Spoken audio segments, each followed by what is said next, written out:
Friends, this is Jyoti and welcome to Janvani classes. आज की class है हमारी बीएससी फोर्थ सेमेस्टर की मैथ्स की मैराथन क्लास, जिसमें हम आपकी सेकेंड बुक मैकेनिक्स को कवर कर रहे होंगे। इससे पहले जो बुक है आपकी डिफरेंशियल इक्वेशंस, वो हमारी कंप्लीट हो चुकी है 2 लेक्चर्स के अंदर, और इस लेक्चर में आपकी ये वाली बुक कंप्लीट हो जाएगी। सबसे पहले वीडियो कोई ऐसा नहीं है कि आपको कट कर देना है, कट मत करना कि कभी स्किप करके आप आगे देख लो कि जहाँ से क्वेश्चन स्टार्ट हो रहे हैं। यहाँ पे जो मैं बात बोलूंगी उसको ध्यान से सुन लीजिएगा, क्योंकि फिर आगे वीडियो में मैं नहीं बताऊंगी आपको। तो सबसे पहले बात करते हैं चैप्टर्स की। तो देखिएगा, अगर हम बात करें इन दोनों बुक्स की कंपैरिजन की, तो ये तो आपको भी पता है, हमें भी पता है कि डिफरेंशियल इक्वेशन में और मैकेनिक्स में जो टफेस्ट बुक है थोड़ी थ्योरेटिकल वे में, वो है आपकी मैकेनिक्स।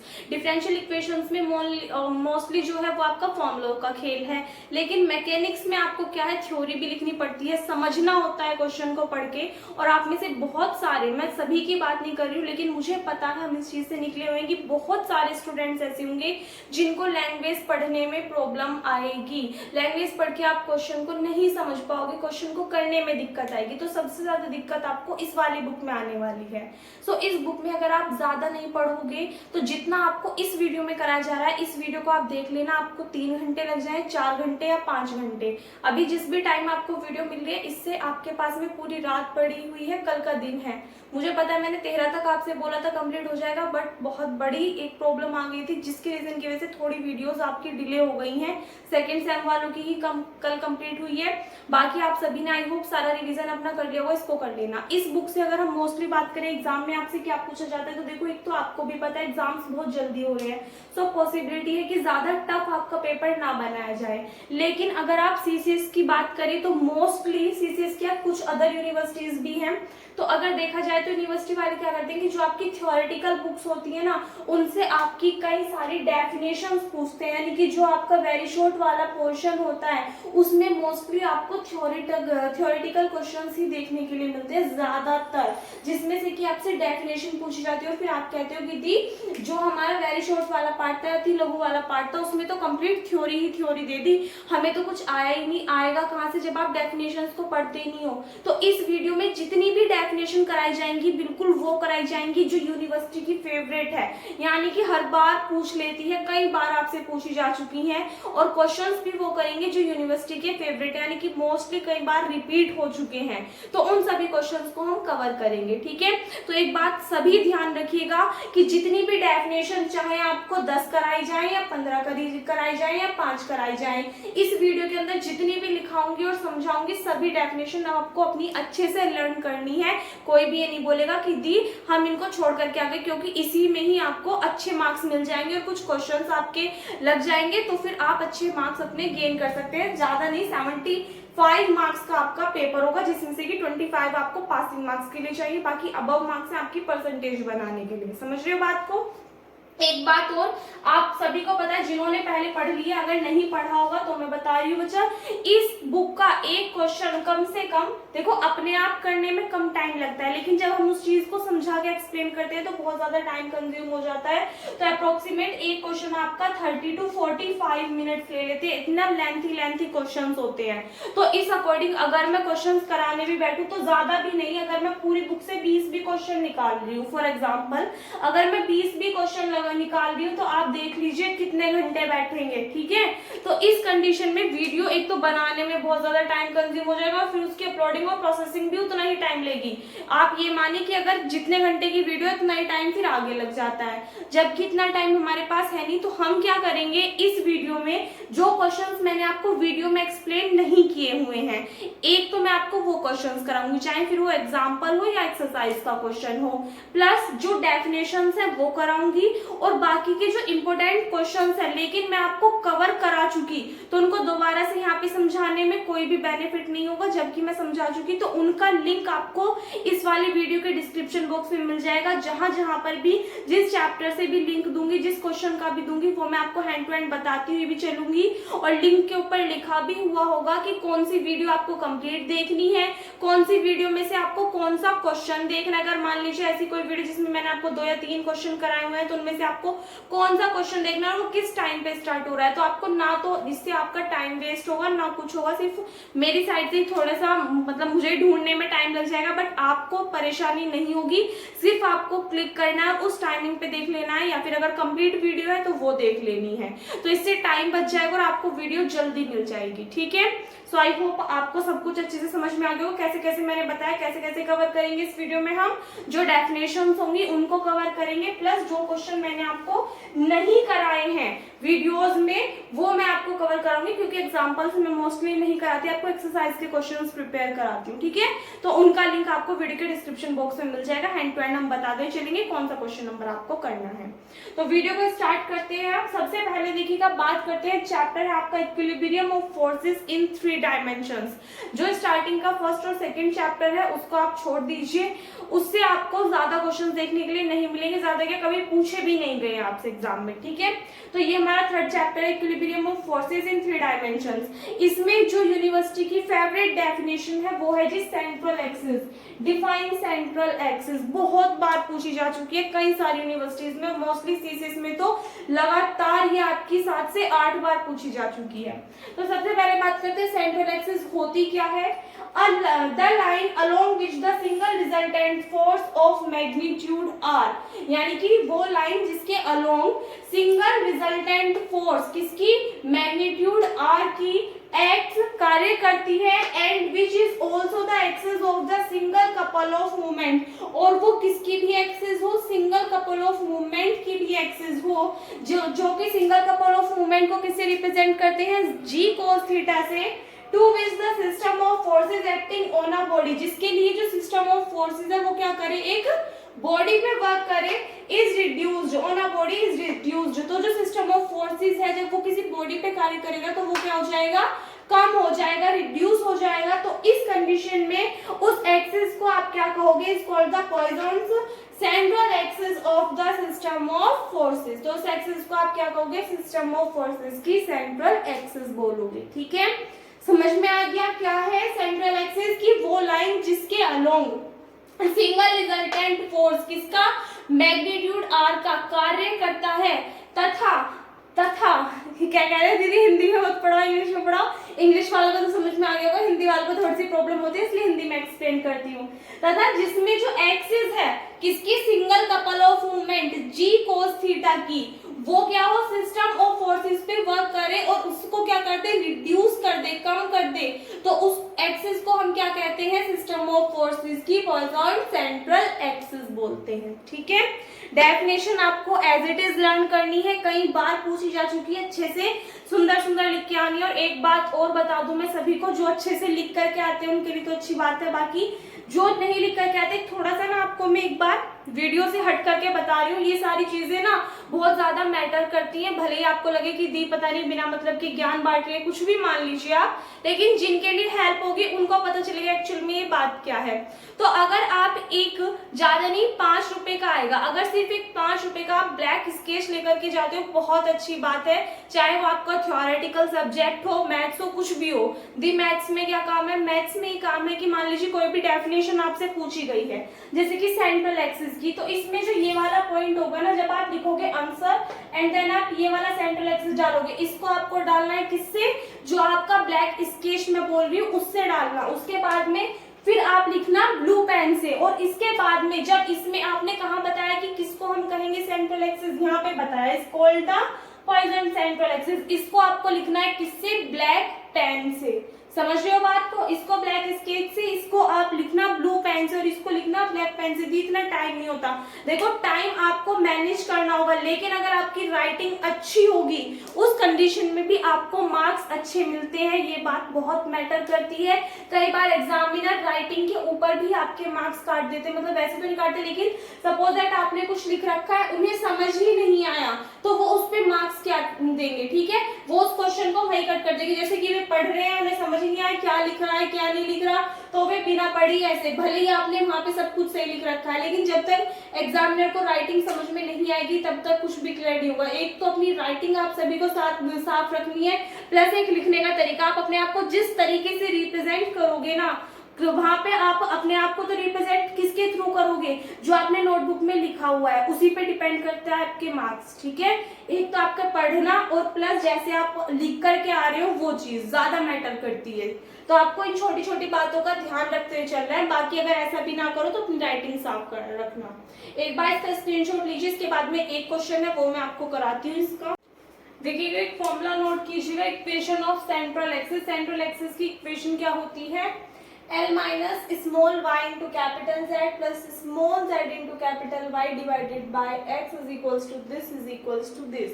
याद रखने का मेथड देखो, इसमें L है, इसमें M है, इसमें N है, डिवाइड में x y z कैपिटल वाले। ठीक है, यहाँ पे देखो x है तो क्या होगा, x को छोड़ दो, क्या टर्म आई y z, तो पहले स्मॉल y और फिर कैपिटल Z, फिर z को स्मॉल कर दो और y को कैपिटल कर दो।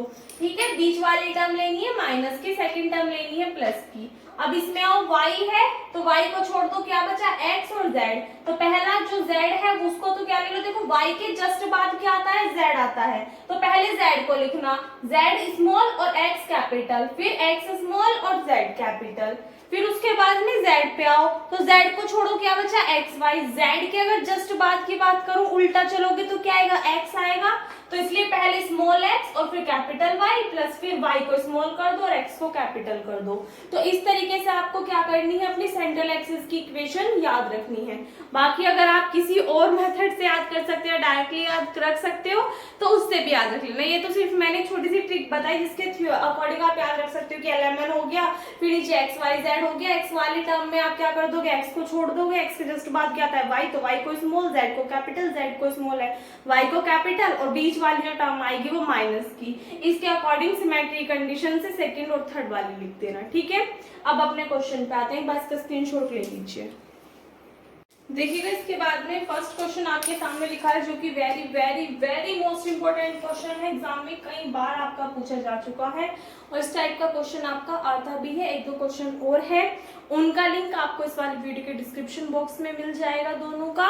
उनके ऊपर लिखा भी हुआ होगा कि किस वीडियो से आपको कौन सा क्वेश्चन देखना है, या फिर अगर एक वीडियो में क्वेश्चन बताया हुआ होगा तो वो कंप्लीट वीडियो देखनी है। ठीक है, तो उन दोनों क्वेश्चन को और कवर कर लेना इस चैप्टर से, इसके अलावा बस ये 3 है। ठीक है, तो फर्स्ट क्वेश्चन है आपके सामने। और हाँ, एक बात मैंने वैसे भी बोली हुई है कि अगर आपको कंप्लीट ही कोर्स करना है कि इतने से क्या होगा, तो प्लेलिस्ट बनी हुई है, वहां से देख लेना और इंपॉर्टेंट क्वेश्चन सीरीज भी कर लेना इसके साथ में। वही तो सबसे पहले फर्स्ट क्वेश्चन आपके सामने, a force P acts along the axis of x and another force NP along a generator of the cylinder this, then show that the central axis lies on the cylinder this। Question में आपसे क्या कहा है कि एक force है P जो कि एक्ट कर रही है किसके along, along axis of x, x axis के अलोंग क्या कर रही है, कार्य कर रही है, और एक दूसरी फोर्स है एनपी जो कि किसी सिलेंडर के अलोंग, सिलेंडर के जनरेटर के अलोंग वर्क कर रही है, और आपको दिया हुआ है x square plus Y square is equals to A square. So आपको शो करके दिखाना है कि जो सेंट्रल एक्सिस है वो लाई करती है किस पे, इस सिलेंडर पे, ये चीज आपको शो करके दिखानी है। तो एक्चुअल वे में क्वेश्चन में आपसे क्या कहा है कि मान लिया कोई फोर्स P है, ये एक्स एक्सिस के अलोंग एक्ट कर रहा है, और एक फोर्स NP है जो सिलेंडर के जनरेटर के अलोंग वर्क कर रहा है, तो आपको शो करके दिखाना है कि जो सेंट्रल एक्सिस है वो उस सिलेंडर पे लाई करती है। ठीक है, तो सबसे पहले तो सिलेंडर आ रहा है, एक सिलेंडर बना दो। अब वो गैस वाला सिलेंडर मत बना देना कभी, इसमें गैस भी भरवाने लेकर के चले जाओ। ठीक है, अच्छे से बना लेना भाई, अगर यहाँ पे सही से डायग्राम ना बने तो, इतनी अच्छी भी ड्राइंग नहीं है मेरी।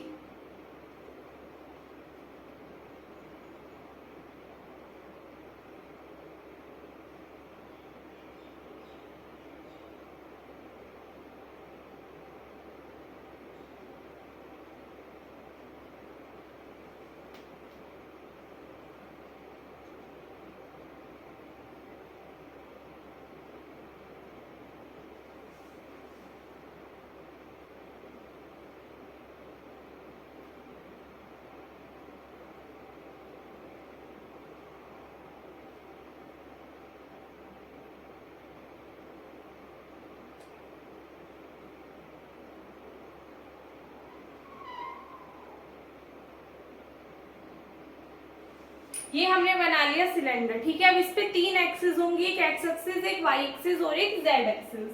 तो सपोज दैट हमने मान लिया ये कौन सी है, हमारी एक्स एक्सिस है, यहाँ पे हमने ये मान ली हमारी वाई एक्सिस है, और ये हमने मान ली हमारी क्या है, जेड एक्सिस है। ठीक है। अब पहले एक बात मैं आपको क्लियर कर दूं, यहाँ पे देखो हमें कह रहा है कि आपको दिखाना है सेंट्रल एक्सिस सिलेंडर पे इस पे लाई करती है, तो आपको जो सेंट्रल एक्सिस की इक्वेशन है वो लेकर के आनी है, उसको सॉल्व करने पे आपके पास में ये आना चाहिए, ठीक है। अब सेंट्रल एक्सिस की जो इक्वेशन होती है उसमें जो small x small y small z वाली टर्म्स होती है वे तो क्या रहेंगी, कॉन्स्टेंट रहेंगी। तो एक्चुअल में वहां पे वैल्यूज किसकी पुट करोगे आप, जो capital X capital Y capital Z है, एल एम एन है, इनकी वैल्यूज। तो हमें क्या करना है क्वेश्चन को सॉल्व करते टाइम, एल एम एन और एक्स वाई जेड की वैल्यूज निकालनी है, उनको सेंट्रल एक्सिस की इक्वेशन में रख करके इक्वेशन को सॉल्व करेंगे तो हमारा ये प्रूफ होगा। समझ में आ गई क्वेश्चन में क्या कहा है और क्या करना है। अब आओ, इन्होंने क्या कहा कि एक फोर्स है P जो कि कार्य करते किसके अलोंग, एक्स एक्सिस के अलोंग, यानी कि यहाँ पे ये जो एक्स एक्सिस है इस पे क्या कर रही है, एक फोर्स P एक्ट कर रही है, और एक अनदर फोर्स MP है जो कि किसके अलोंग है, एक जनरेटर के, सिलेंडर का जनरेटर आपको दिया हुआ x square plus Y square is equals to A square. तो हम मान लेंगे कि अगर सिलेंडर के जनरेटर की बात हुई है तो वो क्या होगा आपका, जेड एक्सिस के पैरेलल होगा। अगर वो जेड एक्सिस के पैरेलल है तो पॉइंट ए से, यहां से देखो, यहां से आप क्या करोगे, इस वाले पॉइंट से एक्स और वाई एक्सिस के इधर को एक लाइन ड्रॉ कीजिए, ठीक है। सपोज दैट यहाँ पे ये पॉइंट है, हमने मान लिया ए, और इस पॉइंट को आप यहाँ से टच कर दीजिए तो यहाँ पे क्या आएगा आपके पास में, पॉइंट बी निकल करके आ जाएगा। क्या आएगा, पॉइंट बी। यहाँ मत करना, यहाँ पे करना, ये वाला जो पॉइंट है, ठीक है। तो इन दोनों को आपस में टच कर दीजिए।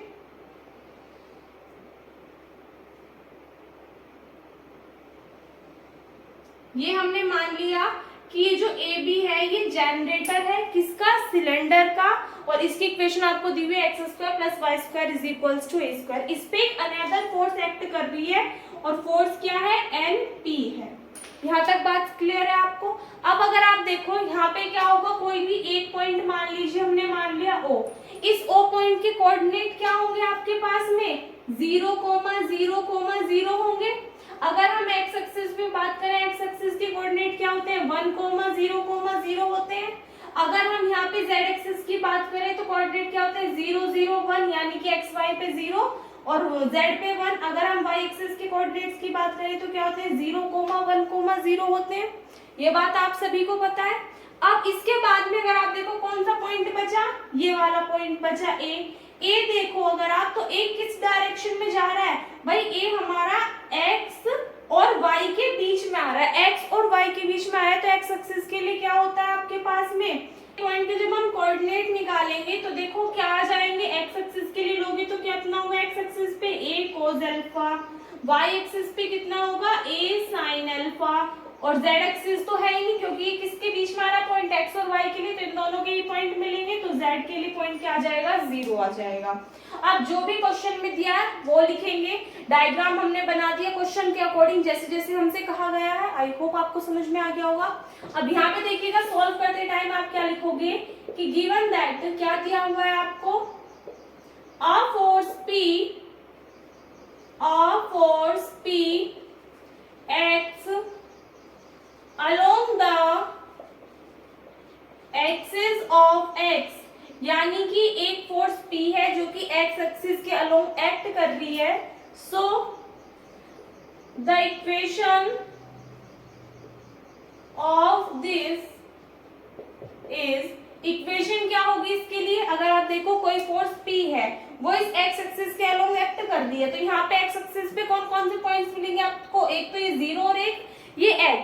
तो यहाँ पे अगर आप देखो तो 0 पॉइंट के कोऑर्डिनेट्स क्या होंगे, 0,0,1, और x एक्सिस पे अगर मैं आपसे पूछूं कि x एक्सिस पे जो डायरेक्शन कोसाइंस होंगे यानी कि जो कोऑर्डिनेट होंगे x एक्सिस के वो क्या होंगे, तो आप बोलोगे दी 1,0,0 होंगे। तो इन दोनों को लेकर के आप इक्वेशन लिख सकते हो।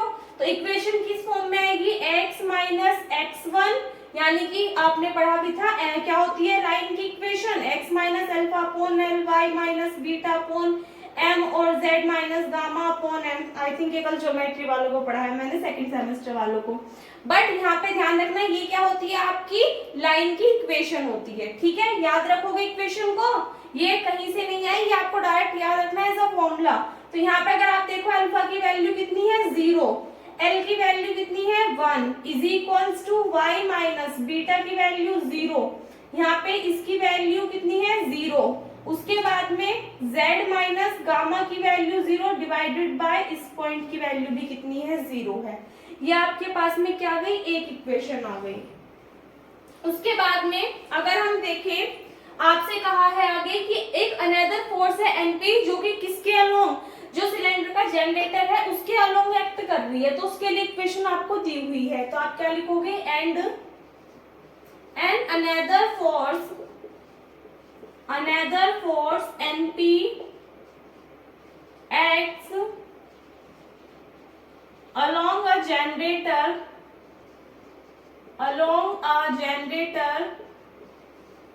of the cylinder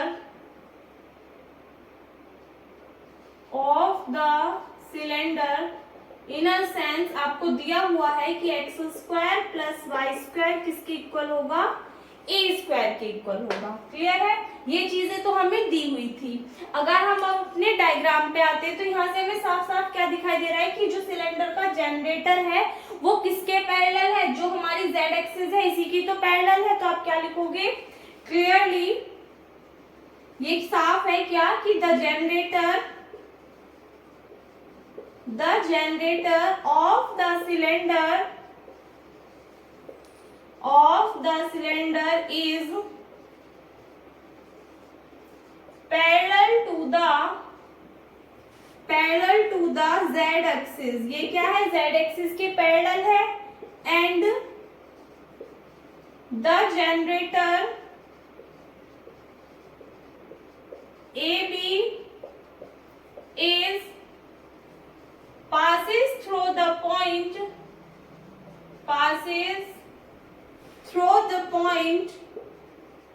किस पॉइंट से पास आउट हो रहा है, ये ए पॉइंट से।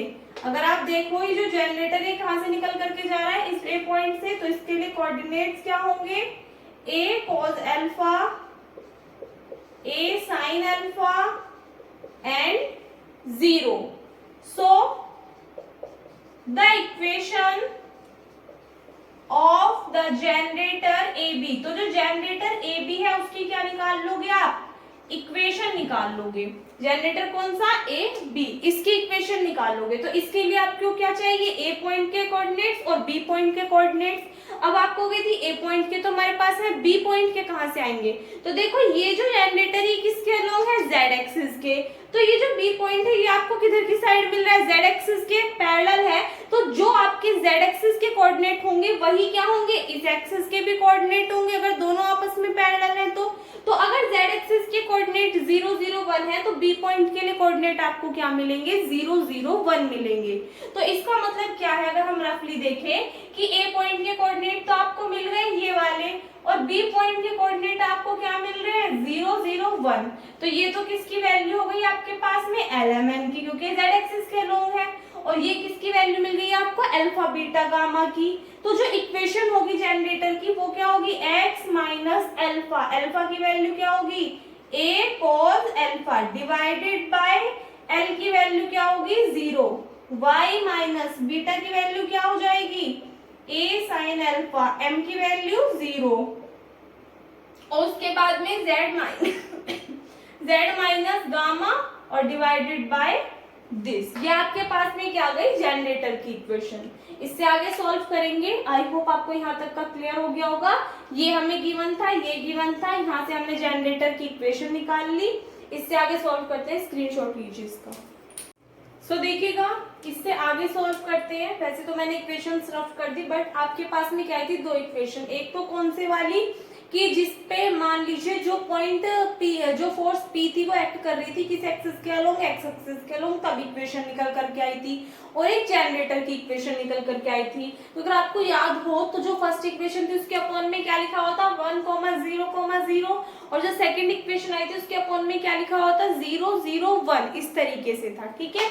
और जो पॉइंट लिए थे हमने, जो फर्स्ट इक्वेशन थी उसके लिए अल्फा बीटा गामा क्या लिया था 0,0,0 और जो हमारे पास में लास्ट इक्वेशन निकल करके आई थी यानी कि जनरेटर की इक्वेशन, उसके लिए हमने अल्फा बीटा गामा क्या लिया था, ये वाला पॉइंट लिया था। तो इनके अकॉर्डिंगली आप लिखोगे क्या, so the force P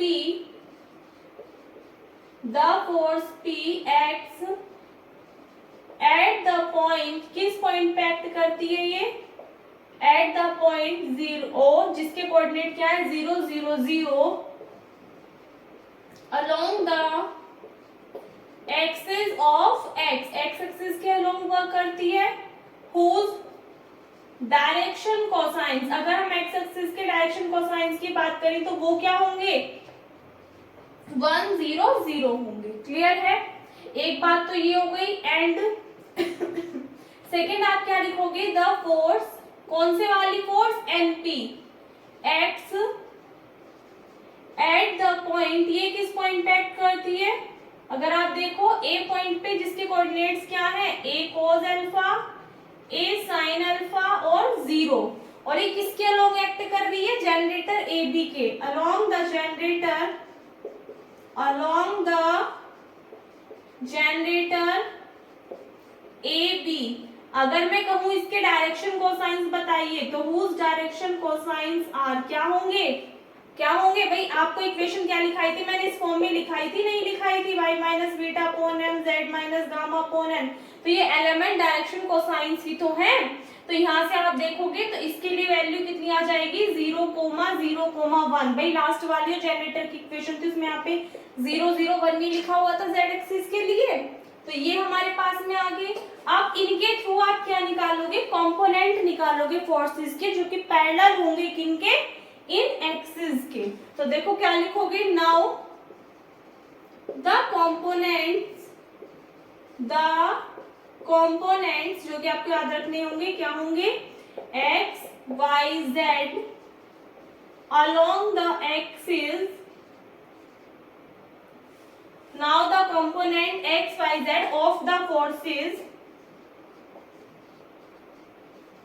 along the axis are।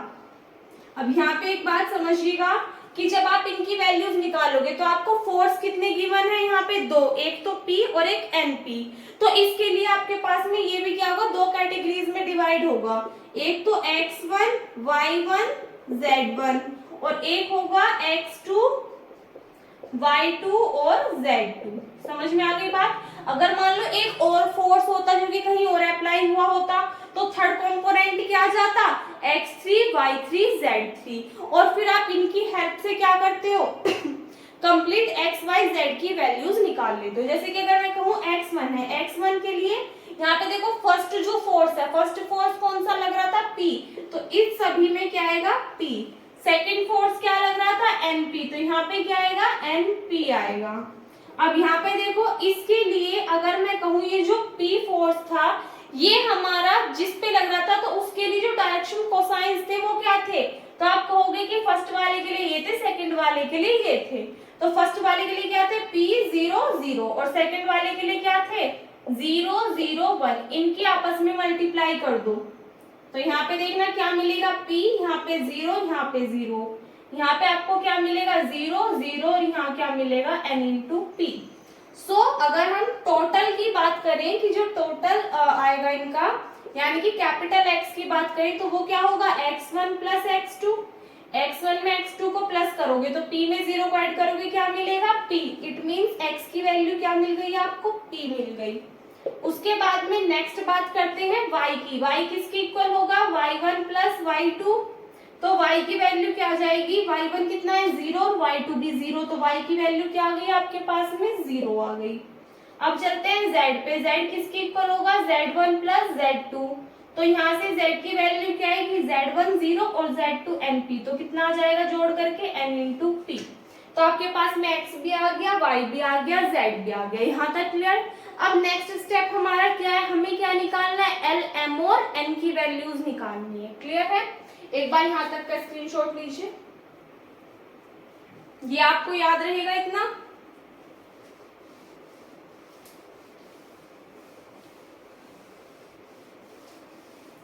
चलिए यहाँ से आगे देखिए, सुनना हो। एक्स वाई जेड हमारे पास में आ गया, हाफ पार्ट हो गया हमारा। अब हमें क्या निकालना है, एल एम एन। तो आपको ये फॉर्मूले याद रखने हैं। एल किसकी इक्वल होगा, sigma r is equals to 1 to 2। किसके इक्वल होगा, sigma r is equals to 1 to 2।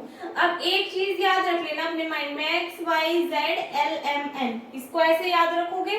तो देखो L के लिए आप क्या कर दो, x को छोड़ दो। जब आप x को छोड़ दोगे तो नेक्स्ट टर्म क्या आएगी, y। तो यहाँ पे आप क्या लिखोगे, वाई आर, और स्मॉल y लिखोगे एंड कैपिटल जेड आर। फिर आप क्या लिखोगे, प्लस साइन सॉरी, फिर आप क्या लिखोगे, माइनस साइन, एंड उसके बाद में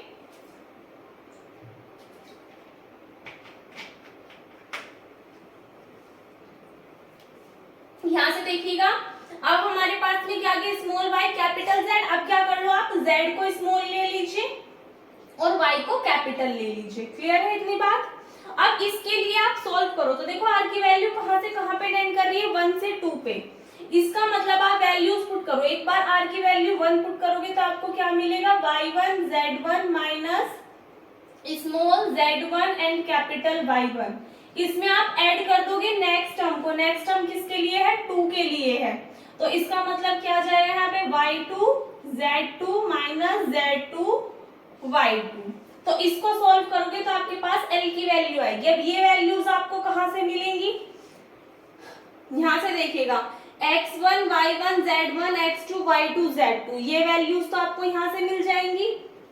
रही बात स्मॉल x1 स्मॉल y1 और स्मॉल z1 की, तो स्मॉल x1 y1 z1 आपको कहाँ से मिलेंगे, यहाँ पे देखिएगा, ये जो पॉइंट्स थे ये हमारे पास में क्या थे, एलिमेंट, डायरेक्शन कोसाइंस। लेकिन एक पॉइंट हमारे पास में ये वाले भी है। तो सबसे पहले p फोर्स के लिए अगर आप देखो तो पॉइंट क्या था, 0 0 0। तो ये हमारे पास में किसकी वैल्यू है, स्मॉल x1 y1 z1 की। अगर यहाँ पे देखो ये आपके पास में किसकी वैल्यू है, स्मॉल x2 y2 और z2 की वैल्यूज हैं। क्लियर है यहाँ तक बात। तो इनके अकॉर्डिंग आप सोल्व करोगे तो देखो, अगर मैं कहूँ y1 तो y1 कितना है, 0 है। तो इसका मतलब फर्स्ट टर्म हो जाएगी जी 0। नेक्स्ट टर्म है z1, z1 की वैल्यू 0 है तो ये वाली वैल्यू भी 0। प्लस यहाँ से देखिएगा y2, y2 की वैल्यू क्या है, स्मॉल y2 की a sine alpha, a sine alpha, और कैपिटल z2 की वैल्यू हमने कितनी निकाली है, n into p minus small z1 क्या है, यहाँ से 0 है। तो z1 कहाँ गया, सॉरी, यहाँ से देखिएगा स्मॉल z2 की वैल्यू क्या है आपके पास में, 0 है। तो ये नेक्स्ट टर्म क्या हो जाएगी, 0। तो आपको यहाँ से l की वैल्यू क्या मिल जाएगी, सिर्फ ये मिलेगी, n into p a sine alpha. यहाँ तक कोई दिक्कत नहीं है। इसके बाद में किसके लिए सॉल्व करेंगे, एज इट इज हम m के लिए सॉल्व करेंगे। जब आप m के लिए सॉल्व करोगे तो sigma r is equals to 1 to 2, formula क्या आएगा, देखो m के लिए y छोड़ दो, क्या बचा x और z। तो y के जस्ट बाद क्या आता है, z आता है। तो कैसे लिखोगे, zr xr कैपिटल zr। यहाँ पे इस सीरीज को आप ओपन करोगे, एक बार 1 के लिए एक बार 2 के लिए, दोनों को ऐड कर दोगे। तो 1 के लिए करोगे z1 x1 minus x1 z1 plus, देखो एक ही क्वेश्चन समझा रही हूँ बट हर एक चीज इसलिए बता रही हूँ ताकि आपको कंफ्यूजन ना रहे बिल्कुल भी। तो ध्यान से समझ लेना। फिर 2 के लिए सॉल्व करोगे तो z2 x2 minus x2 z2 आ जाएगा। ठीक है, यहाँ से वैल्यूज पुट करो तो देखो z1 की वैल्यू क्या है, 0। तो फर्स्ट टर्म तो 0 हो गई, माइनस x1, स्मॉल x1 की वैल्यू क्या है, 0। तो ये टर्म भी क्या हो गई, 0। फिर प्लस z2 की वैल्यू क्या है, स्मॉल 0 है तो ये टर्म भी 0, माइनस x2 की, स्मॉल x2 की वैल्यू क्या है, a cos अल्फा, और कैपिटल Z2 की वैल्यू क्या है आपके पास में, n इंटू p। तो यहाँ से m की वैल्यू सॉरी m की वैल्यू आपको क्या मिलेगी, माइनस के n into p a cos alpha. यहाँ तक क्लियर है? L आ गया, m आ गया, अब क्या निकालना है हमें, n। ये वैल्यूज इधर लिख दूं मैं, x1 बराबर p, y1 0, z1 0, x2 0, y2 0 और z2 की वैल्यू कितनी है, n इंटू पी है। यहां से इसको रफ कर देते हैं। सो देखिएगा n निकालोगे, n के लिए क्या आएगा, sigma r is equals to 1 to 2, n है तो z को छोड़ दो, x y पे आ जाओ, तो x r y r minus y r x r। Formula series open करोगे इसके लिए तो कितना आएगा, x1 y1 minus y1 x1 plus x2 y2 minus y2 x2। Clear है? यहाँ पे वैल्यूज पुट करो, x1 की वैल्यू स्मॉल x1 की 0 तो ये टर्म 0, स्मॉल y1 की वैल्यू 0 तो ये टर्म 0, फिर प्लस साइन, स्मॉल x2 की वैल्यू क्या है आपके पास में, a cos alpha, and capital y2 की वैल्यू आपके पास में क्या है, 0, माइनस स्मॉल y2 की वैल्यू कितनी है, a sin अल्फा है, और कैपिटल x2 की वैल्यू क्या है आपके पास में, 0। कोई मिस्टेक हुई क्या यहाँ पे?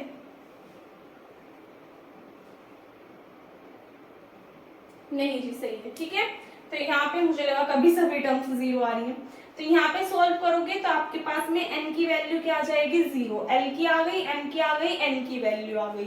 और इन सभी वैल्यूज को आप कहाँ पुट करोगे, जो आपके पास में इक्वेशन है सेंट्रल एक्सिस की, वहां पे।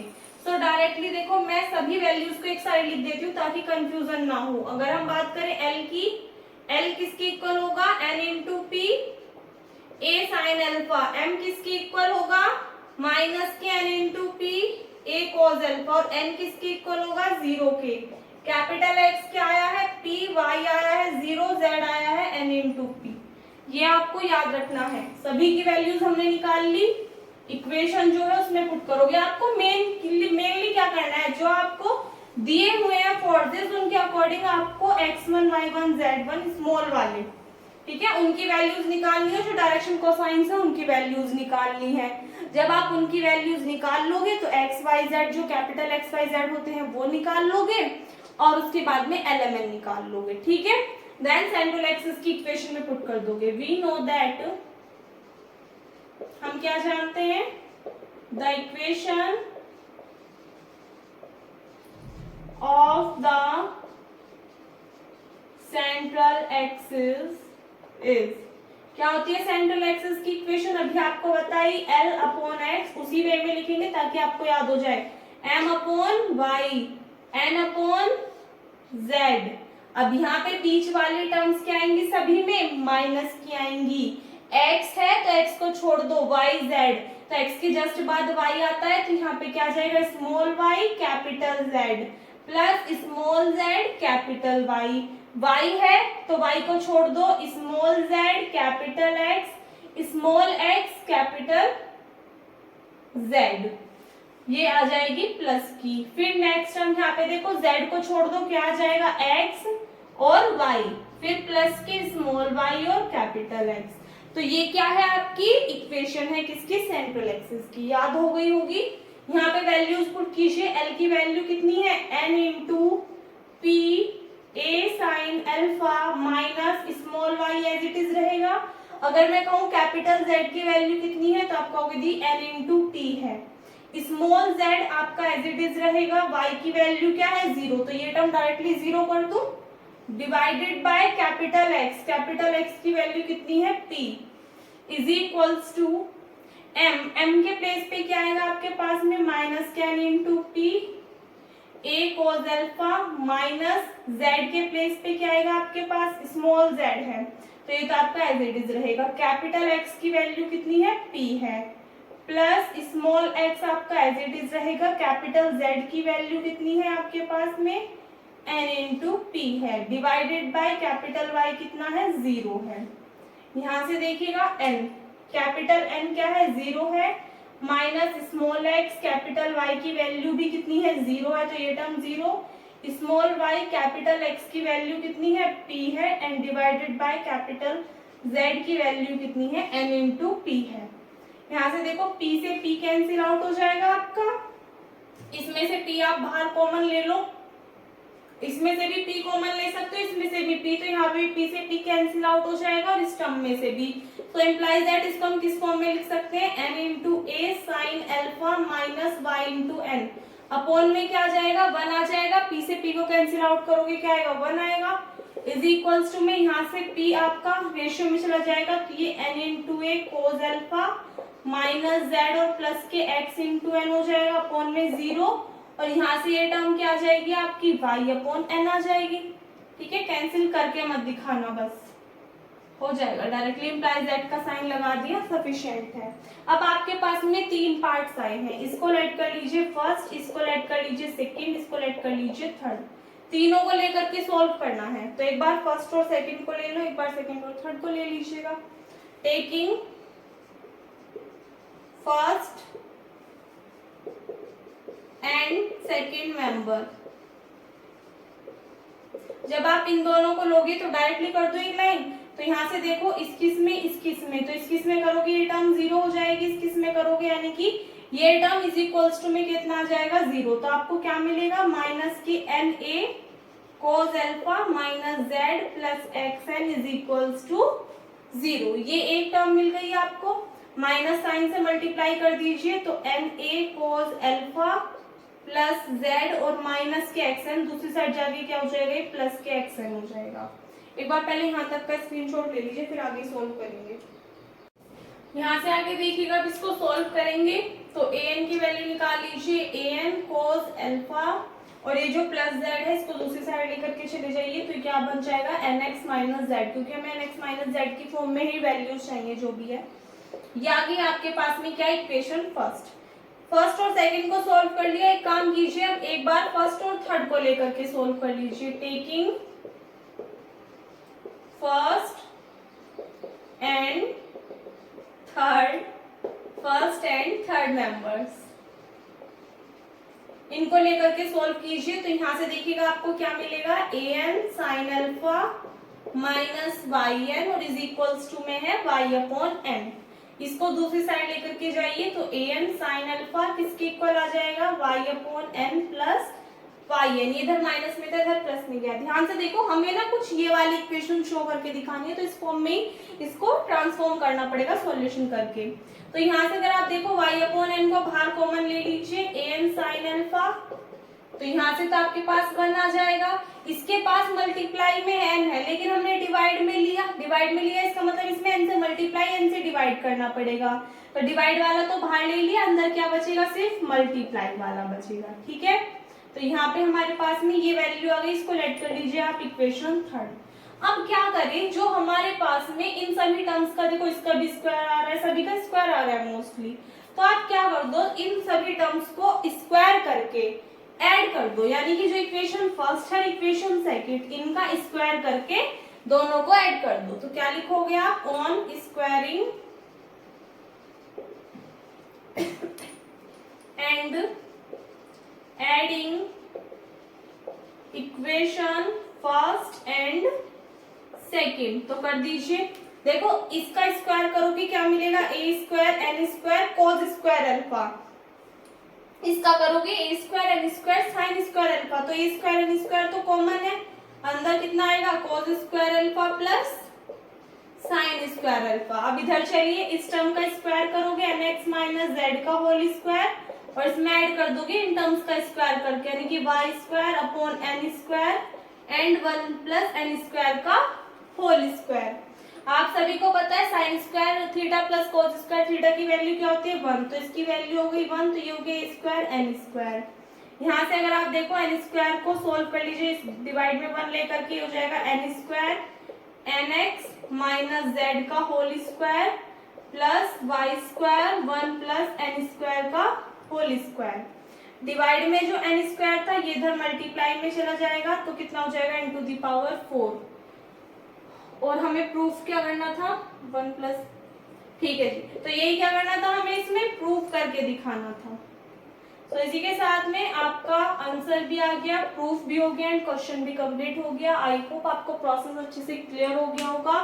क्या करोगे आप, सबसे पहले एक बार दोबारा से डिफाइन कर रही हूं मैं, जो पी जो हमारा पी फोर्स है वो किस पॉइंट पे किस एक्सिस के अलोंग वर्क कर रहा है, तो जो पॉइंट है कि इस पॉइंट पे वर्क कर रहा है तो उस पॉइंट को तो आप क्या मान लोगे, x1 y1 z1, और जिस एक्सिस पे वर्क कर रहा है, यानी कि जिस एक्सिस के अलोंग या फिर जिस जनरेटर के अलोंग वर्क कर रहा है उसके आप क्या निकाल लोगे, डायरेक्शन कोसाइंस निकाल लोगे। क्लियर है, डायरेक्शन कोसाइंस और फोर्सेस के थ्रू आपको क्या मिल जाएगा, फोर्सेस के कंपोनेंट मिल जाएंगे जो कि एक्सिस के पैरेलल होंगे, यानी कि x1 y1 z1, और अगर सेकंड फोर्स है तो x2 y2 z2, और अगर तीसरा भी फोर्स अप्लाई किया हुआ है तो x3 y3 z3।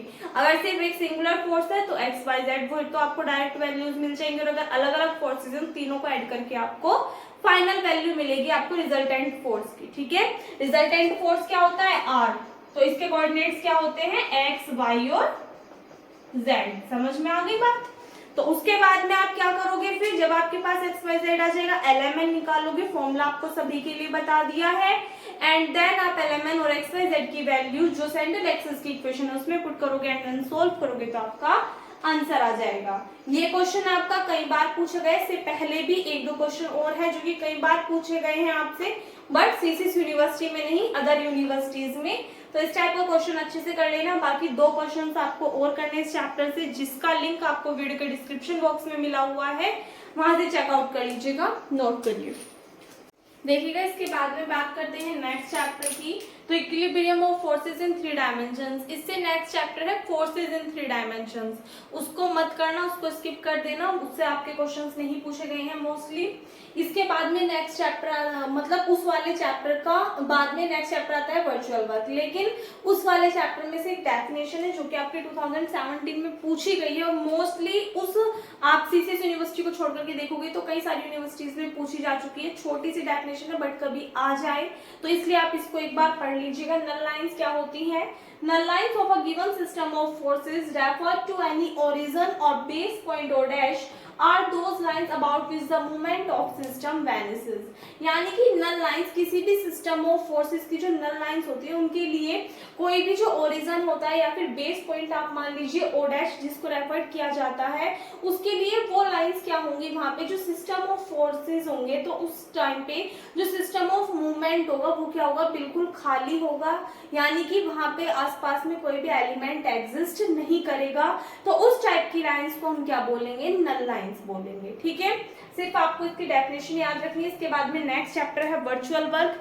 इससे जो वेरी मोस्ट इंपॉर्टेंट है, जो कि यूनिवर्सिटी वालों का फेवरेट है, कभी 16, 17, 18, 19, 20, 22 में कई बार आपसे लगातार पूछा गया है principal of virtual work. Virtual work का प्रिंसिपल क्या है, what is the principle of virtual work, तो आपको याद रखना है अच्छे से। वेरी शॉर्ट में पूछ सकता है और शॉर्ट में भी आ सकता है, इनके दिमाग का कुछ नहीं पता। कभी आप ये सोचो कि छोटी सी डेफिनेशन ही शॉर्ट में नहीं दे सकते, या शॉर्ट मतलब लेंथी क्वेश्चन है ये शॉर्ट में नहीं दे सकते, तो इनके ऊपर डिपेंड करता है। वेरी शॉर्ट में तो देखो आने से रहा कोई भी लेंथी क्वेश्चन, लेकिन शॉर्ट में आपका हो जाता है। शॉर्ट में और वेरी शॉर्ट में कुछ क्वेश्चन जैसे कि प्रिंसिपल ऑफ वर्चुअल वर्क है, या आपका वेरी शॉर्ट में भी दे सकते हैं, और कई बार ऐसा हो सकता है कि किसी क्वेश्चन के साथ में क्वेश्चन में इंक्लूड कर दे what is the principle of virtual work या define principle of virtual work, और आगे आपको क्वेश्चन दे दे, तो उस कंडीशन में आपका ज्वाइंट हो जाएगा लेंथी क्वेश्चन में। तो इसीलिए आपको क्या करना है, इसको अच्छे से तैयार करना है आपका, क्योंकि कई बार पूछा जा चुका है।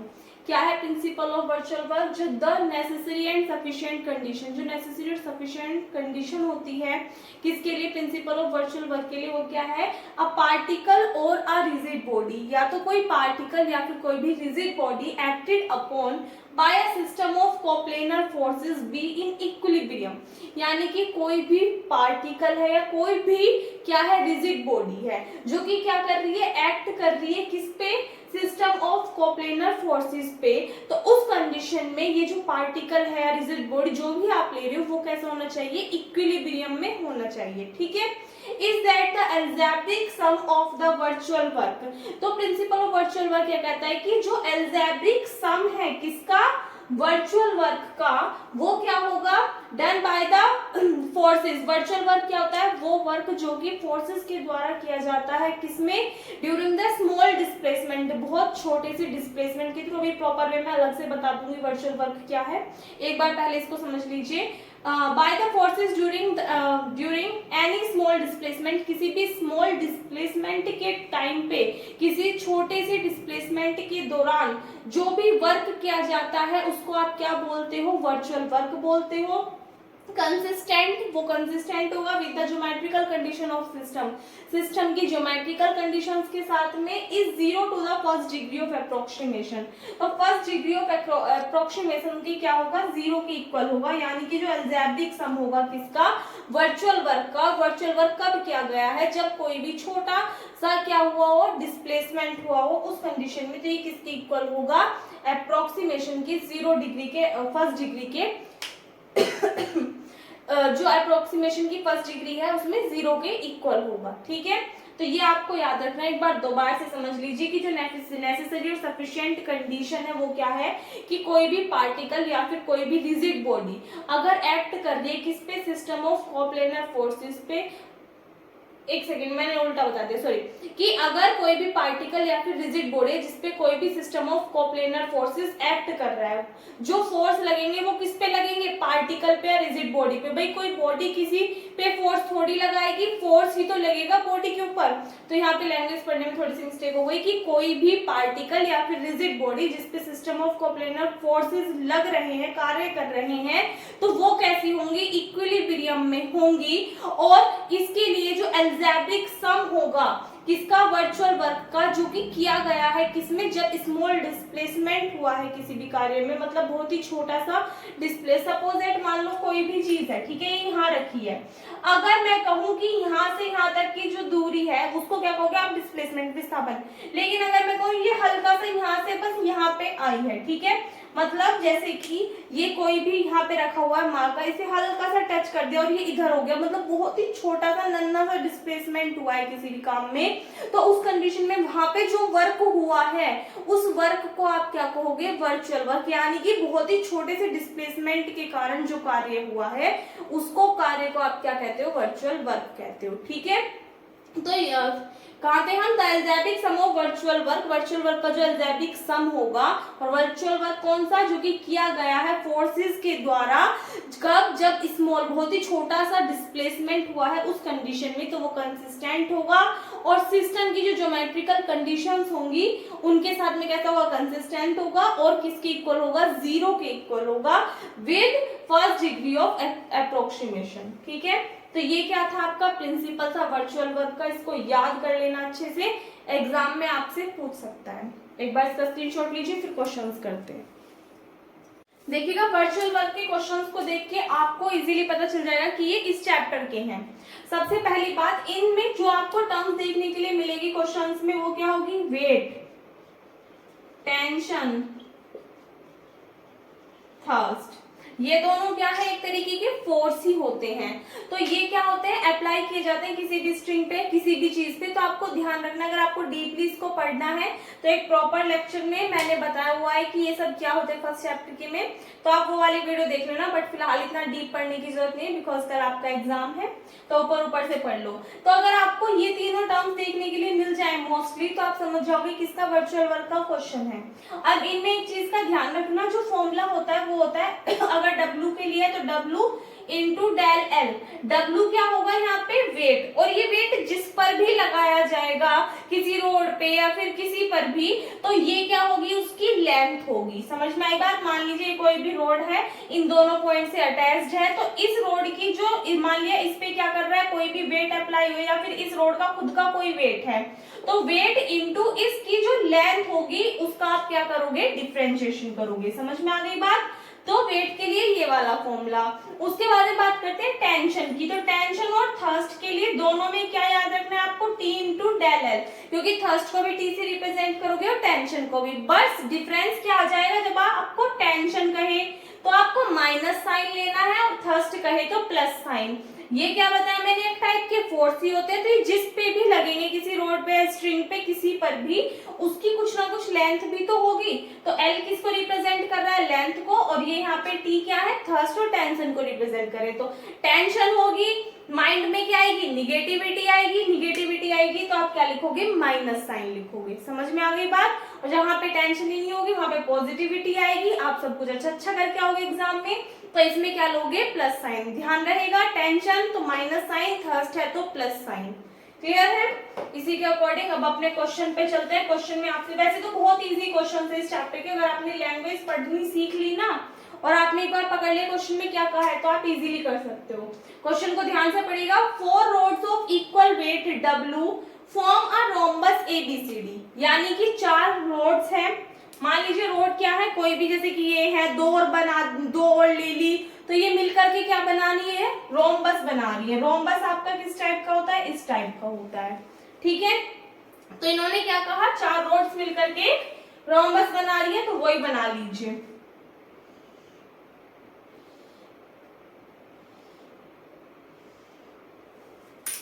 Four rods of equal weight, चारों का वेट कितना है? W है। क्या है चारों का वेट? W है। अब यहां से अगर आप देखो, इसका एक डायगोनल ये होगा,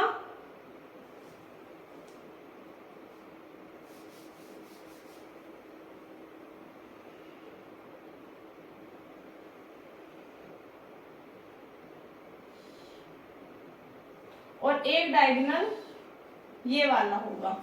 ठीक है, ये एक रोम्बस बन गया। और चारों का वेट क्या है? यानी कि इस रोड का भी, इसका भी, इसका भी और इसका भी, चारों रोड्स का वेट क्या है? Small w। चारों का समान है जो भार है और स्मॉल w है, तो हमने मान लिया यहाँ पे कोई भी एक पॉइंट O एग्जिस्ट करता है जिसपे क्या हो रहा है? ये वेट हमने मान लिया कि यहाँ पे कैरी हो रहा है। ठीक है, आगे देखो आपसे क्या कहा है? With small हिंग्स at the joint, और ये क्या हुए? ए छोटे छोटे हिंग्स से जुड़े हुए हैं, जो इनके जॉइंट्स है, जैसे कि ये यहाँ पे जॉइंट है, एक जॉइंट ये रहा, एक जॉइंट ये रहा, एक जॉइंट ये रहा, यहाँ पर ही तो ये मिली हुई है, तो ये छोटे छोटे हिंग्स से जुड़ी हुई हैं। The frame is suspended by the point A, यानी कि ये जो फ्रेम है पूरा का पूरा, जो रोम्बस है, ये सस्पेंडेड है किससे? ए पॉइंट से, यानी कि अपर पॉइंट ए होगा और पूरा रोम्बस ABCD बन रहा है, तो ये ABC और D हमारा रोम्बस बन गया। जैसे जैसे क्वेश्चन में कह रहा है वैसे वैसे ही चलो। And a weight capital W is attached to C, और एक वेट है कैपिटल W जो कि किससे अटैच्ड है? इस C पॉइंट से। तो यहाँ पे जी अटैच कर दो एक वेट, कौन सा? Capital W। ध्यान रखना ये स्मॉल w है जो कंप्लीट साइड्स का वेट है। ये हमारा पॉइंट आ गया C। अब यहाँ से आगे देखो, a stiffening rod of negligible weight joins the middle point of AB and AD, यानी कि एक एक रोड है, एक स्टीफनिंग रोड है जिसका जो वेट है वो क्या है? नेग्लिजिबल, यानी कि उसका कुछ भी वेट नहीं है, बहुत ही थोड़ा सा वेट है। ठीक है, बिल्कुल नेग्लिजिबल। तो उस कंडीशन में उसको ज्वाइन किया हुआ है किससे? जो AB और AD के मिडिल पॉइंट है। AB का मिडिल पॉइंट क्या होगा भाई? यहाँ पे होगा, और AD का मिडिल पॉइंट कहाँ पे होगा? यहाँ पे। इससे क्या है कि स्टीफनिंग रोड जॉइंट है। ठीक है, तो जॉइन कर दो इसको। अपने पास से तो हम कहीं से कुछ नहीं करें, सब कुछ क्वेश्चन में से मिल रहा है। ABCD, इसका नाम रख दो EF, यहाँ तक कोई दिक्कत नहीं होगी। आगे पढ़ो, keeping these inclined at alpha two AC, यानी कि इसको अल्फा एंगल पे रखा गया है AC से। तो अगर आप देखो AC हमारे पास में ये है, तो यानी कि ये जो एंगल है ये भी अल्फा होगा, और ये जो एंगल है ये भी कितना होगा? अल्फा होगा। आगे आपसे कहा है show that the thrust in this stiffening rod is, यानी कि इस स्टीफनिंग रोड पे जो थर्स्ट अप्लाई हो रहा है, जो फोर्स अप्लाई हो रहा है, वो किसके इक्वल होगा? 2 into capital W plus 4 into small w into tan alpha, इसके इक्वल होगा। ये चीज आपको क्या करनी है? प्रूफ करके दिखानी है। आई होप आपको क्वेश्चन समझ में आ गया होगा, उसके थ्रू जो डायग्राम बनाया वो क्लियर हो गया होगा।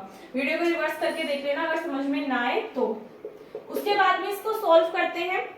देखो, सबसे पहले आपको क्या करना होता है? थोड़ी थ्योरी लिखनी होती है, उसके बाद में फॉर्मूला अप्लाई करके सॉल्व करना होता है। सॉल्यूशन इतना सा रहता है, थ्योरी इसमें इतनी ज्यादा, तो कंप्लीट क्वेश्चन आपका काफी ज्यादा लेंथी बन जाता है। एक बार आपको बता रही हूँ, सभी क्वेश्चंस में आप यही ट्रिक अप्लाई करना ताकि आपको पढ़ने की जरूरत ना पड़े। जो क्वेश्चन है जो आपने डायग्राम बनाया उसके थ्रू ही क्या लिख लीजिए, थ्योरी। सबसे पहले देखो क्वेश्चन में कहा था 4 rods of equal weight W क्या बना रही है, एक रोम्बस बना रही है, तो आप क्या लिखोगे 4 रोड्स, स्टार्टिंग वाली लाइन ही लिख देना जो आपको क्वेश्चन में गिवन, मैं अलग से नहीं बता रही ताकि आपको दिक्कत ना हो। 4 rods of equal weight W form a rhombus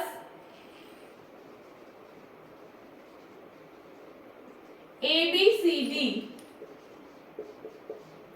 with, इसको देखो उसके बाद में आपको दिया हुआ with smooth हिंग्स at the joints, लिखना चाहते हो लिख दो वरना छोड़ दो। आगे देखो आपसे क्या कहा है, अब ये जो फ्रेम है ये सस्पेंडेड है किससे, बाय द पॉइंट ए। अब जब हमने वेट मान लिया तो एक काम कीजिए, यहाँ पे आप ऐड कर लीजिए कि ये जो रोड्स है इनकी में से प्रत्येक की जो लंबाई है वो कितनी है, 2a है। तो क्या लिखोगे, let the length of each road is 2a, यानी कि प्रत्येक रोड की जो लंबाई है वो हमने मान ली कितनी है, 2a है, यानी कि B से C तक की डिस्टेंस भी 2a, C से D तक की डिस्टेंस भी 2a, A से D तक की डिस्टेंस भी 2a और यहाँ से यहाँ तक की डिस्टेंस भी 2a। 2a क्यों मानी, देखो अगर हम हाफ भी करेंगे यानी कि EB की डिस्टेंस लेंगे तो A मिल जाएगी, AE की डिस्टेंस लेंगे तो A मिल जाएगी। सेम कंडीशन इधर भी अप्लाई होगी, तो इसीलिए जब हम हाफ डिस्टेंस लेंगे तो हमें इजीली A मिल जाएगी, ठीक है। और पूरी लेंगे तो कितनी मिल जाएगी, 2a।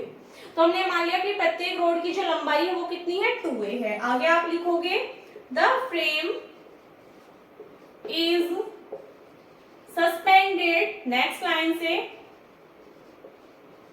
By the point A,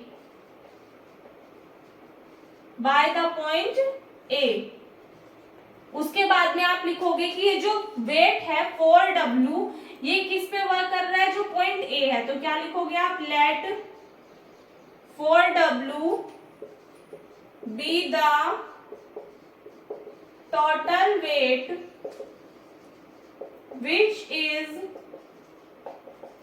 at point O, जो कि किस पे है, पॉइंट O पे है। उसके बाद हमने क्या लिखा है कि एक वेट कैपिटल W किससे अटैच्ड है, C से भी अटैच्ड है। तो क्या लिखोगे आप, and a weight capital W is attached to C point से अटैच्ड है, ठीक है। उसके बाद में एक स्टीफनिंग रोड जिसका कुछ भी वेट नहीं है वो किससे जुड़ी हुई है, AB और AD के मिडिल पॉइंट से। तो इस बात को भी लिखोगे आप, क्या लिखोगे, a stiffening rod of negligible weight joins the middle point of AB and AD। तो स्टीफनिंग रोड जिसका वेट क्या है, नेग्लेजिबल है, वो जुड़ी हुई है किससे, AB और AD के मिडिल पॉइंट से। Let a thrust T act on, किस पे एक्ट कर रहा है, on stiffening rod EF। so by the principle of virtual work,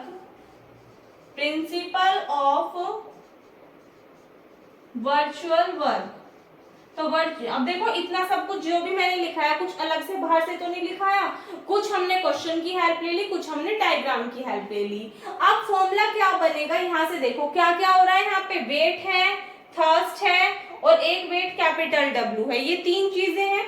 तो सबसे पहले अगर आप देखो बात करते हैं थर्स्ट की, तो देखो थर्स्ट है, टेंशन नहीं है, टेंशन होता तो निगेटिविटी आती, थर्स्ट है तो पॉजिटिविटी आएगी, यानी कि प्लस का T into delta L, L क्या है, वो लेंथ किसके लिए, जो कि थ्रस्ट के लिए लोगे। अगर आप यहाँ पे देखो थ्रस्ट किस पे अप्लाई हो रहा है, इस स्टीफनिंग रोड पे, यानी कि जो फोर्स लगाया जा रहा है इस रोड पे लगाया जा रहा है, तो रोड की जो लेंथ होगी वो क्या होगी, टोटल ई एफ होगी।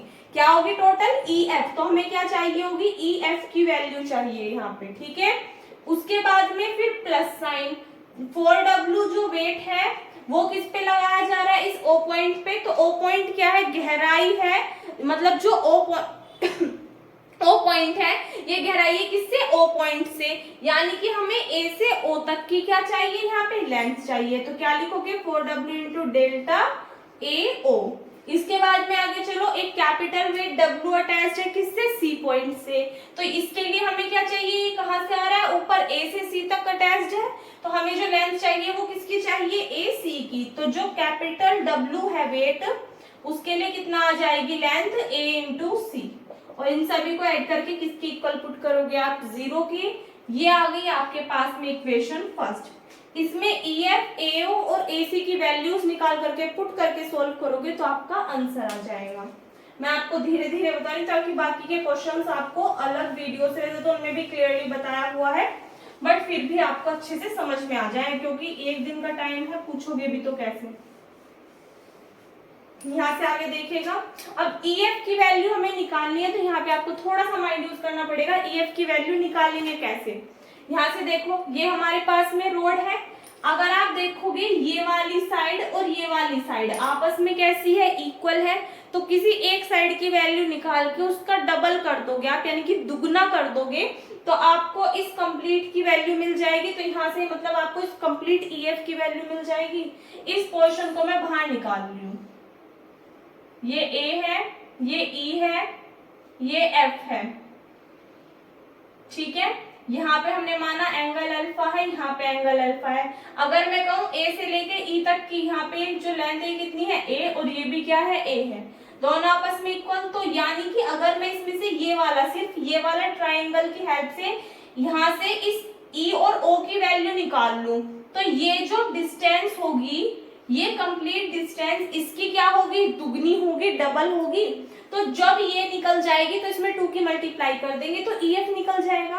अब निकालेंगे कैसे, देखो क्या लिखोगे आप, in triangle A E F, triangle A E F में देखेगा हमें किसकी वैल्यू चाहिए, यहाँ पे इसकी। तो पहले इस वाले के लिए ये वाला तो छोड़ दो, ये छोड़ दो, क्योंकि अभी मैंने आपको बता दिया दुगना कर दोगे तो इस कंप्लीट की वैल्यू निकल करके आ जाएगी। अब बचा हमारे पास में ये ट्राइंगल, इसमें ध्यान से समझिएगा। अगर आप देखो हमें किसकी वैल्यू चाहिए, इसकी, ई ओ की, ठीक है। एंगल हमें क्या दिया हुआ है, अल्फा दिया हुआ है। अल्फा के लिए सोल्व करना है, एंगल अल्फा होना चाहिए, ई ओ होना चाहिए, और हमें ए ओ की तो वैल्यू नहीं पता क्या है, हमें तो ए ई की वैल्यू पता है। तो इसके लिए अगर आप इसको ऐसे घुमा दो तो ये आपका इस फॉर्म में नहीं बन जाएगा। तो यहाँ से अगर आप इसको इस तरीके से घुमाओगे तो ये एंगल अल्फा होगा, ये पॉइंट ओ ए होगा, ये ए होगा, ये ई होगा, और ये वैल्यू ए, ये ऐसे दिया हुआ है आपको कुछ करके, ठीक है। अब यहाँ से देखो हमारे पास में क्या होना चाहिए भाई, हमारे पास में ये अगर आप देखो ये क्या है, हमारे पास में लंब है, ये क्या है, हमारे पास में कर्ण है। इंग्लिश वालों के लिए बात करें, परपेंडिकुलर है और हाइपोटेनस है। तो ये किस में आता है, अगर आपसे मैं पूछूं ये किसके लिए आता है, साइन थीटा के इक्वल नहीं होता ये। तो यहाँ से एंगल जो दिया हुआ है वो हमें क्या दिया हुआ है, अल्फा दिया हुआ है। तो साइन अल्फा किसके इक्वल आ जाएगा, लंब बटे कर्ण, या फिर परपेंडिकुलर डिवाइडेड बाय हाइपोटेनस।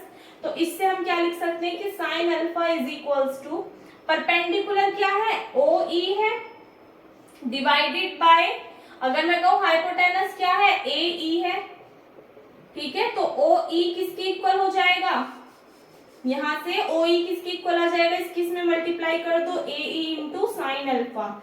ए ई की वैल्यू कितनी है, ए है, तो इसको आप लिख सकते हो ए साइन अल्फा।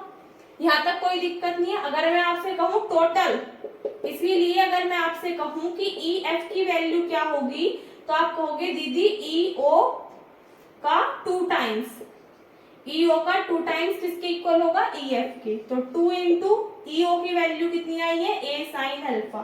तो आपके पास में ई एफ की वैल्यू क्या आ गई, 2a साइन अल्फा आ गई। यहाँ तक का आपको अच्छे से समझ में आ गया कैसे कैसे आया। अब इसके बाद में आगे चलते हैं। अब हमें क्या चाहिए, ए ओ की वैल्यू चाहिए। ए ओ यानी कि ये हमें किससे मिलेगा, इस वाले ट्राइंगल से। कौन से वाले से, ये वाला ले लो, ए ओ और बी। हमें किसकी वैल्यू चाहिए, ए ओ की। ये कंप्लीट लेंथ हमें पता है 2a है, ये एंगल है अल्फा। इसको अगर आप इस फॉर्म में कन्वर्ट करते हो तो ये ओ पॉइंट है, ये बी पॉइंट है, ये ए पॉइंट है, ये 2a है, ये अल्फा है। अब देखो हमें क्या चाहिए, ओ ए, यानी कि हमें बेस चाहिए और हाइपोटेनस, आधार और कर्ण। ये किस में आते हैं, कोज के लिए आते हैं भाई। अगर मैं कहूं कोज एंगल है अल्फा, तो कोज अल्फा किसके इक्वल होगा, आधार बट्टे कर्ण के, यानी कि बेस बट्टे हाइपोटेनस के इक्वल होगा। तो यहां से देखिएगा अब क्या लोगे आप, in triangle A O B, इसमें अगर आप देखो तो कोस अल्फा किसके इक्वल आएगा, आधार क्या है ए ओ और कर्ण क्या है आपके पास में A B. So implies that A B की इधर मल्टीप्लाई कर लो तो ए ओ किसके इक्वल आएगा, ए बी कोस अल्फा के। यहाँ पे अगर मैं कहूं ए बी की वैल्यू कितनी है तो आप क्या कहोगे, 2a है। तो यहाँ पे वैल्यू पुट कर दो 2a कोस अल्फा। ये किसकी वैल्यू आ गई आपके पास, सॉरी हाँ ए बी की वैल्यू क्या है 2a है, तो 2a कोस अल्फा। ये किसकी निकल करके आ गई, ए ओ की। अब हमें क्या चाहिए, ए सी चाहिए। एंड ए सी क्या हो जाएगा भाई, अगर आप देखो ये यहाँ पे AO है, तो AO का अगर हम डबल कर दे, दुगना कर दे, तो हमें क्या मिल जाएगी, AC की वैल्यू नहीं मिल जाएगी। तो आप क्या करोगे, एंड जो AC है वो किसके इक्वल है, 2 इंटू AO के। तो AO की वैल्यू पुट करोगे तो कितना हो जाएगा, 2 2 जा 4a कोस अल्फा। ये हमारे पास में AC की वैल्यू आ गई। इन सभी वैल्यूज को आप कहाँ पुट करोगे, इक्वेशन फर्स्ट में। इसका स्क्रीनशॉट लीजिए, फिर इसके जस्ट बाद ऊपर करते हैं।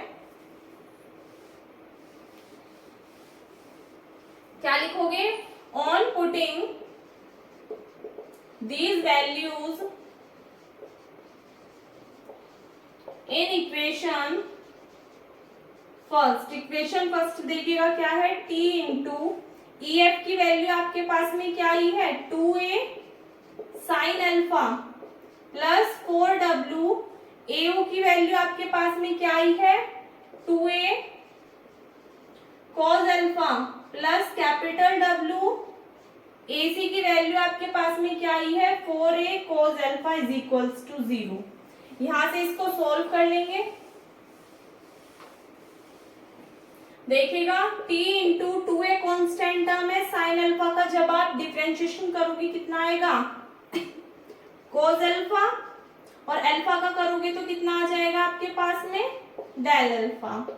फिर प्लस साइन 4w, यहाँ पे डेल नहीं लिखा गया, लिख देना, इंटू 2a कॉन्स्टेंट टर्म है, कोस अल्फा का डिफरेंशिएशन करोगे कितना आएगा, माइनस के साइन अल्फा, अल्फा का करोगे तो del alpha, plus capital W, 4a constant term है, कोस अल्फा का करोगे तो माइनस के साइन अल्फा, अल्फा का करोगे del alpha is equals to 0।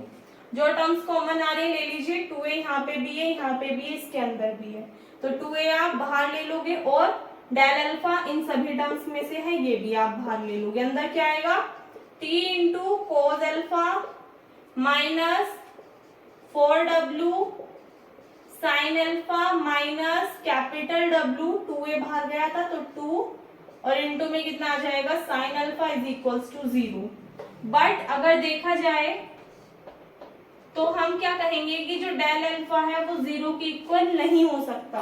तो अगर ये टर्म 0 के इक्वल नहीं हो सकती है तो इसको आप क्या कर दोगे, 0 के इक्वल पुट करोगे, t cos अल्फा माइनस के 4w साइन अल्फा माइनस के 2w sine alpha is equals to 0।